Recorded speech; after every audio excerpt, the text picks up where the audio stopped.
ഈ ഘട്ടത്തിൽ അങ്ങനെ ഒരു അവസ്ഥയിലേക്കല്ല കാര്യങ്ങൾ പോയിക്കൊണ്ടിരിക്കുന്നത്. പാകിസ്ഥാൻ വീണ്ടും വിവിധ മേഖലകളിൽ ഡ്രോൺ ആക്രമണങ്ങൾ അതിശക്തമായി തന്നെ നടത്തുന്നു എന്നുള്ളതാണ്. പഞ്ചാബ് അതിർത്തി, ഒപ്പം തന്നെ രാജസ്ഥാന്റെ അതിർത്തി, ജമ്മു കാശ്മീരിന്റെ അതിർത്തിയായ അഖ്നൂർ അടക്കമുള്ള മേഖലകളിൽ ഉറിയിലടക്കം തന്നെ ഉണ്ടാകുന്നു, ബാരാമുള്ളയിൽ ഉണ്ടാകുന്നു. ഇങ്ങനെ വിവിധ മേഖലകളിൽ പാകിസ്ഥാന്റെ ഡ്രോൺ ആക്രമണം ഉണ്ടാകുന്നു. അതിനെ സമർത്ഥമായി നമ്മൾ പ്രതിരോധിക്കുന്നു എന്നുള്ളതാണ് ഏറ്റവും പ്രധാനപ്പെട്ട കാര്യം. ഇപ്പോൾ ഫിറോസ്പൂരിൽ, പഞ്ചാബിലെ ഫിറോസ്പൂരിൽ വീണ്ടും ഇത്തരത്തിൽ ആക്രമണം ഉണ്ടായി എന്ന വിവരമാണ് മനസ്സിലാക്കുന്നത്. അതിൽ പാകിസ്ഥാന്റെ ഡ്രോൺ അവിടെ പതിച്ചു എന്നുള്ള വിവരമാണ് ലഭ്യമാകുന്നത്. അതിൽ തന്നെ ഒരു കുടുംബത്തിലുള്ളവർക്ക് പരിക്കേറ്റു എന്ന വിവരം കൂടി പുറത്തേക്ക് വരുന്നുണ്ട്. ഏതായാലും ഇത്തരം ആളുകളെ, പരിക്കേറ്റ ആളുകളെ ആശുപത്രിയിലേക്ക് മാറ്റിയെന്ന വിവരമാണ് നമുക്ക് ഈ ഘട്ടത്തിൽ പങ്കുവയ്ക്കാനുള്ളത്. ഏതായാലും നേരത്തെ നമ്മൾ സൂചിപ്പിച്ച ഒരവസ്ഥ, അതായത് സുരക്ഷിതമായ ഒരു അവസ്ഥയിലേക്കല്ല കാര്യങ്ങൾ പോകുന്നത്. പക്ഷേ അതിശക്തമായി ഇപ്പോൾ നമ്മൾ തിരിച്ചടിക്കുന്നു എന്നുള്ളതാണ് എടുത്തു പറയേണ്ടത്. വെടിനിർത്തൽ കരാർ ലംഘിച്ചുകൊണ്ടുള്ള നീക്കം പാകിസ്ഥാന്റെ ഭാഗത്തുനിന്ന് വീണ്ടും ആവർത്തിക്കുന്നു എന്നുള്ളതാണ് നമുക്ക് ഈ ഘട്ടത്തിൽ ചൂണ്ടിക്കാണിക്കാനാവുന്നത്. അതോടൊപ്പം തന്നെ പറയുന്നത്, നേരത്തെ തന്നെ നമ്മൾ സൂചിപ്പിച്ചിരുന്നതാണ്, ഏത് തരത്തിലുള്ള ആക്രമണത്തെ നേരിടാൻ നമ്മൾ സജ്ജമാണ് എന്ന തരത്തിൽ തന്നെയാണ് വ്യക്തമാക്കിയിരുന്നത്. ആ തരത്തിൽ തന്നെയാണ് ഇപ്പോൾ തിരിച്ചടികൾ നൽകിക്കൊണ്ടിരിക്കുന്നത്.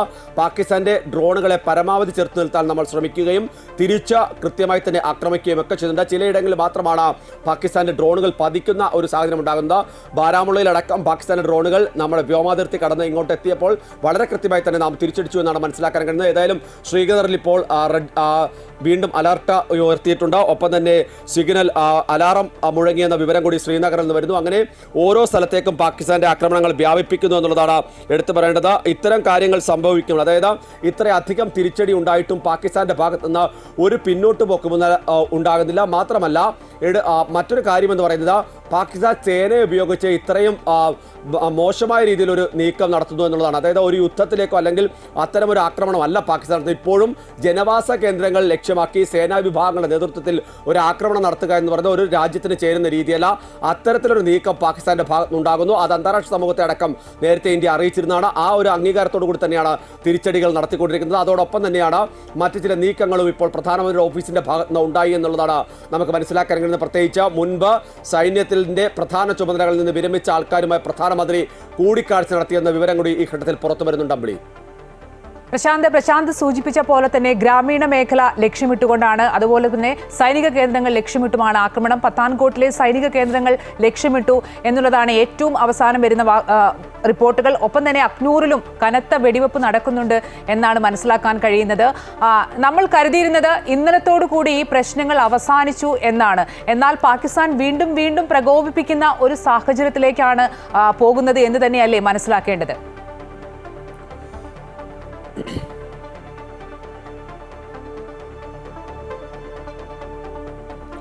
ഏതായാലും പാകിസ്ഥാൻ ഇപ്പോൾ ചെയ്യുന്നത് അതുതന്നെയാണ്. രണ്ട് രീതിയിലാണ് പാകിസ്ഥാന്റെ ആക്രമണം. അതായത് ഒന്ന്, അന്താരാഷ്ട്ര അതിർത്തി മറികടന്നുകൊണ്ട് ഇപ്പുറത്തേക്ക് എത്തി ഡ്രോൺ ആക്രമണം നടത്തുന്നു. അത് ജനവാസ മേഖലകളെ തന്നെ കേന്ദ്രീകരിക്കുന്നു.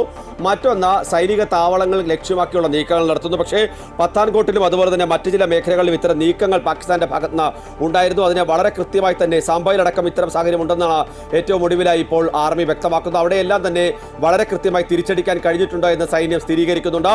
മറ്റു ചില സ്ഥലങ്ങളിലും നേരത്തെ സൂചിപ്പിച്ച പോലെ തന്നെ മറ്റു ചില മേഖലകളിലും ഇത്തരമൊരു നീക്കം പാകിസ്ഥാന്റെ ഭാഗത്ത് നിന്ന് ഉണ്ടാകുന്നു. സാംബ അടക്കമുള്ള മേഖലകളിലും ഉറി അടക്ക മേഖലകളിലൊക്കെ തന്നെ ഇത്തരമൊരു നീക്കം ഉണ്ടാകുന്നു. അതിനൊക്കെ തന്നെ സമർത്ഥമായി നമ്മൾ തിരിച്ചടിക്കുന്നു എന്നുള്ളതാണ് ഇപ്പോൾ ഏറ്റവും ഒടുവിലായി വന്നിരിക്കുന്നത്. നേരിട്ട് ഏറ്റുമുട്ടുന്ന സാഹചര്യത്തിലേക്ക് അതിർത്തി മേഖലയിൽ, ലൈൻ ഓഫ് കൺട്രോളിൽ ഉറിയിൽ നേരിട്ട് ഏറ്റുമുട്ടുന്ന തരത്തിലേക്ക് ചില നീക്കങ്ങൾ ഉണ്ടായി എന്നാണ് ഇപ്പോൾ മനസ്സിലാക്കാൻ കഴിയുന്നത്. അതായത് വളരെ കൃത്യമായി തന്നെ പാകിസ്ഥാൻ പല രീതിയിലുള്ള ആക്രമണങ്ങൾ എല്ലാ ഘട്ടത്തിലും നടത്തിക്കൊണ്ടിരിക്കുകയാണ്.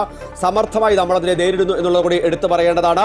അതേസമയം തന്നെ പഞ്ചാബിൽ നിന്ന് പുറമെ ഇപ്പോൾ ഹരിയാനയിലും ബ്ലാക്ക് ഔട്ട് പ്രഖ്യാപിച്ചുകൊണ്ടുള്ള നീക്കം നടത്തുന്നു. ലൈറ്റുകൾ അണച്ചുകൊണ്ട് കൃത്യമായി തന്നെ എല്ലാ നീക്കങ്ങളെയും നേരിടാനുള്ള ഒരു സംവിധാനം അവിടെയും ഒരുക്കുകയാണ്. ഓരോ മേഖല കേന്ദ്രീകരിച്ച കൃത്യമായ സുരക്ഷാ സംവിധാനം ഏതായാലും നമ്മൾ ഈ ഘട്ടത്തിൽ ഉറപ്പുവരുത്തിയിട്ടുണ്ട്.